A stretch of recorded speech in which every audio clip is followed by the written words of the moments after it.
Hello everyone. इस video में हम लोग पढ़ने वाले हैं communicable disease, mode of transmission, methods of prevention and control. So basically इसमें कुछ डिजीज़ेस के एग्जांपल लिए हैं। ऑल्दो आपको जो कम्युनिकेबल डिजीज़ होते हैं उसके ट्रांसमिशन कॉमन रहते हैं कई सारे, एंड प्रिवेंशन एंड कंट्रोल भी कई सारे कॉमन रहते हैं। सो ये जो टॉपिक है हेल्थ एंड फिजिकल एजुकेशन का टॉपिक है। Communicable diseases, also known as infectious or contagious diseases, are illnesses caused by pathogen such as bacteria, viruses, fungi, and parasites that can be transmitted from one person to another or from animals to human. So, communicable disease का मतलब ही यही होता है कि जो किसी एक person से दूसरे पर्सन में स्प्रेड हो जाए। सपोज अगर हम बात करें कोरोना वायरस, वो इजीली एक पर्सन से दूसरे पर्सन में जा सकता है। कोई भी वायरल फीवर वो भी ट्रांसफर हो सकता है। Chicken pox it can be transfer. अगर हम बात करेंगे हाई बीपी वगैरह किसी भी एक पर्सन से दूसरे पर्सन में तो नहीं जा सकता। कैंसर एक पर्सन से दूसरे पर्सन में ऐसे ट्रांसफर नहीं हो सकता कि दोनों कांटेक्ट में आए और कैंसर ट्रांसफर हो गया। सो बेसिकली ये ऐसी डिजीजेज होती हैं जो एक पर्सन से दूसरे पर्सन में ट्रांसफर हो जाती हैं या एनिमल टू ह्यूमन भी ट्रांसफर हो जाती हैं।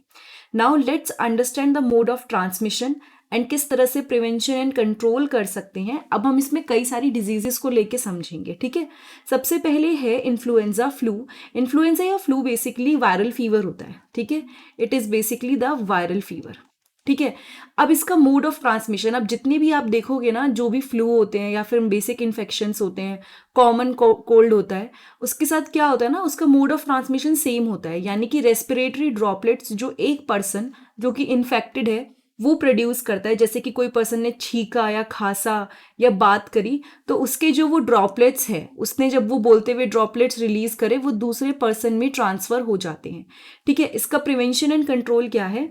Annual flu vaccination to reduce the risk of infection and its severity.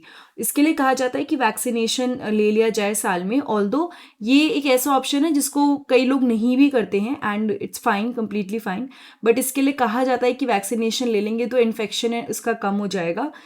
Respiratory hygiene maintain करना, यानी कि ये मेन है। यानी कि जब आप बात कर रहे हो या फिर आप छींक रहे हो, आप खांस रहे हो, उस टाइम पे आप अपना माउथ कवर करोगे या फिर नोज को कवर करोगे जब आप कफ कर रहे हो या स्नीज कर रहे हो, ठीक है।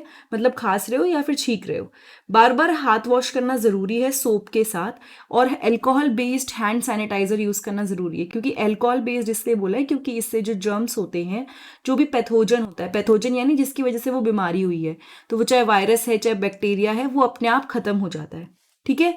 कोई भी पर्सन है जिसको फ्लू लाइक सिम्टम है, उससे थोड़ा सा कोशिश करनी है दूरी बनाने की, क्योंकि वो जो भी सिम्टम्स हैं बड़े इजीली एक पर्सन से दूसरे पर्सन में ट्रांसफर हो सकते हैं। फिर आते हैं कोरोना वायरस डिजीज पे। ये तो आपको पता ही है, जो इतना ज़्यादा ये फैला था, प्राइमरी थ्रू रेस्पिरेटरी ड्रॉपलेट्स। इसका भी सेम तरीका था ट्रांसमिशन होने का, यानी एक पर्सन से दूसरे पर्सन में फैलने का। रेस्पिरेटरी ड्रॉपलेट्स की वजह से, जैसे किसी ने छींक दिया, खांस दिया या फिर मुंह पे हाथ लगाया, उसके बाद किसी और को हाथ लगा दिया, तो वो ईजिली सरफेसेस के, या फिर कहीं और हाथ लगा दिया तो वो सरफेस टू सरफेस ट्रांसफर हो जाता है। जैसे आपने छींका और किसी सरफेस पे हाथ लगाया तो वहाँ पे वो जर्म्स रह जाएंगे, ठीक है। प्रिवेंशन एंड कंट्रोल की बात करें, इसके लिए वैक्सीनेशन दिया गया काफ़ी सारे लोगों को ताकि इससे इन्फेक्शन ना हो एंड सीवियर इलनेस से बचा जा सके। मास्क पहनना क्राउडेड और इंडोर सेटिंग में, क्योंकि जब आप बहुत सारे लोगों के बीच बैठे होते हो और आप खांस दोगे तो आपके जर्म्स कई लोगों में ट्रांसफर हो सकते हैं। तो ऐसे में मास्क पहनना बहुत ज़रूरी है, specially when physical distancing is not possible. अगर आप ऐसी सिचुएशन में हो जहाँ पे फिजिकल डिस्टेंस रखना पॉसिबल नहीं है, वहाँ पे मास्क पहनने की कोशिश करी जाए। Practising good hand hygiene by washing hands frequently with soap and water. क्या करना है? अच्छी गुड हैंड हाइजीन को मेंटेन करना है। आप बार बार हाथ धोएं, मतलब frequently you have to wash your hands, जिससे आप अपनी हैंड हाइजीन अच्छे से मेंटेन करेंगे। सोप एंड वाटर से हाथ धोएंगे तो जर्म्स नहीं स्प्रेड होंगे। फिजिकल डिस्टेंस बना के रखनी है उन्हीं से जिनके मतलब जिनको ये प्रॉब्लम है, जिनको ये कोरोना हो रखा है, या फिर उनके घर में जितने भी लोग हैं उनसे भी उस टाइम पे अवॉइड हो सकता है, क्योंकि वो भी इन्फेक्टेड हो सकते हैं, लेकिन हो सकता है पता ना चला हो, ठीक है। पब्लिक हेल्थ गाइडलाइंस फॉलो करनी है, और जो भी रेस्ट्रिक्शन है, जिस टाइम पे आउटब्रेक होता है, बहुत सारे लोग इन्फेक्टेड होते हैं, उस टाइम पे उस रेस्ट्रिक्शन को अवॉइड करना है, मतलब उस रेस्ट्रिक्शन को फॉलो करना है, ठीक है, गाइडलाइंस को फॉलो करना है।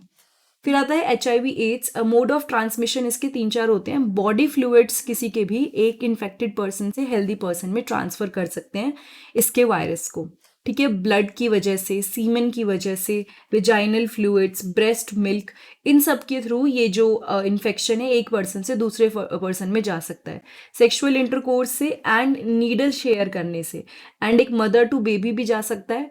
और अगर हम बात करें ब्लड ट्रांसफ्यूजन से भी जा सकता है, अगर इन्फेक्टेड ब्लड को चढ़ा दिया गया एक दूसरे पर्सन को जो हेल्दी है। Prevention and control, practising safe sex by using condoms and limiting the number of sexual partners, यानी कि सेफ सेक्स प्रैक्टिसेस फॉलो करनी है। और कई लोग होते हैं जिनके मल्टीपल सेक्सुअल पार्टनर्स होते हैं, वो अवॉइड करना है, क्योंकि ऐसे कंडीशन में स्प्रेड हो सकता है इजीली HIV एड्स, ठीक है। शेयरिंग नीडल्स, यानी कि कोई भी नीडल शेयरिंग नहीं होनी चाहिए। सिरिंजेस, कई बार लोग जो ड्रग अब्यूज़ करते हैं वो लोग यूज़ करते हैं। एंड कई बार क्या होता है ना, जो लोग ब्लड कई बार डोनेट करने जाते हैं, देने जाते हैं ब्लड बैंक्स जो होते हैं उनको, तब भी ये प्रॉब्लम हो सकती है। तो बहुत अवेयर, मतलब केयरफुल रहना है कि आपको जो वैक्सीनेशन लग रहा है वो क्या एकदम नया सिरिंज से लग रहा है, ये चीज़ का ध्यान रखना है। या फिर जो भी आपके लिए यूज़ हो रहा है ब्लड ट्रांसफ्यूजन के लिए, क्या बिल्कुल नया यूज़ हो रहा है।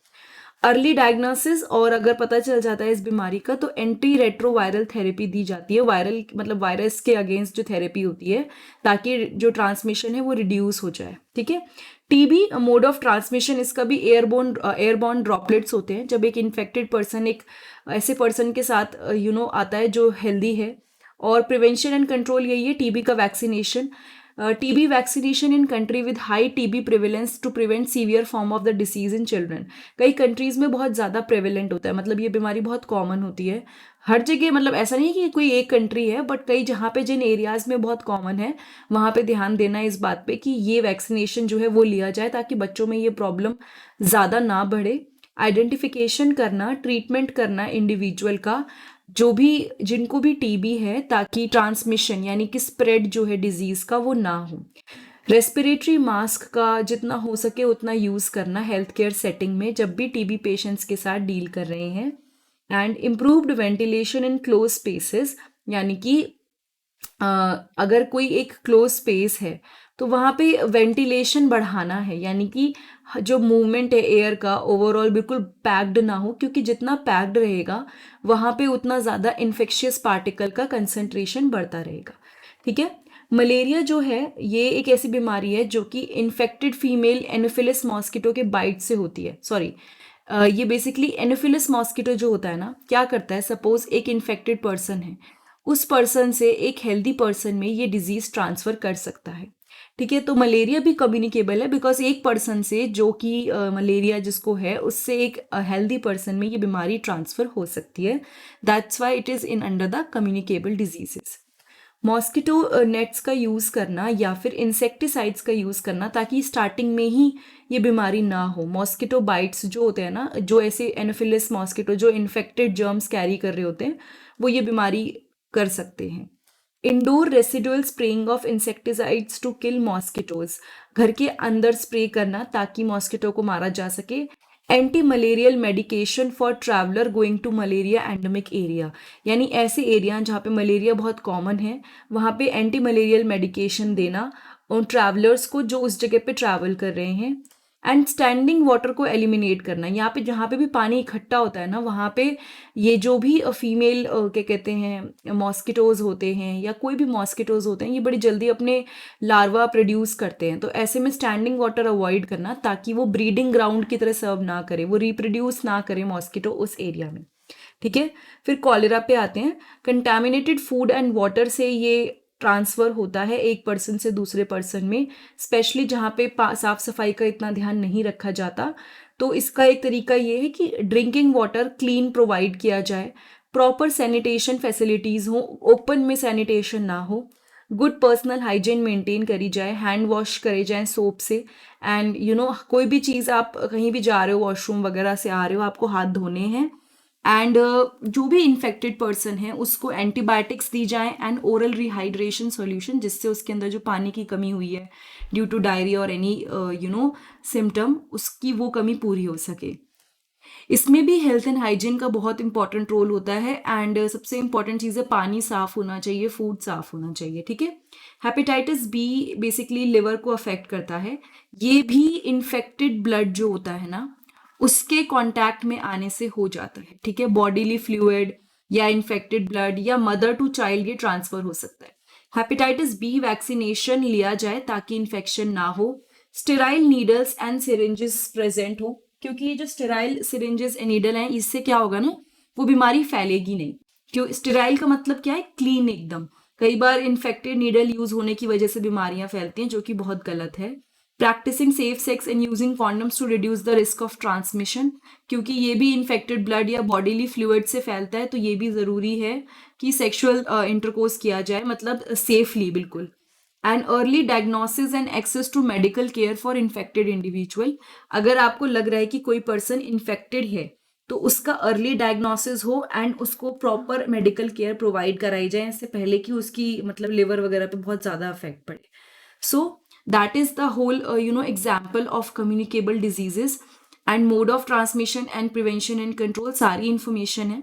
नाउ ये topic health and physical education का है। ये वीडियो अगर आपको अच्छी लगी है तो प्लीज़ चैनल को सब्सक्राइब कीजिएगा, प्लेलिस्ट ज़रूर चेक कीजिएगा, you will find many useful videos. अलग अलग सब्जेक्ट्स की प्लेलिस्ट है, बीएड की एंड एमएड की और बाकी सब एग्जाम्स की।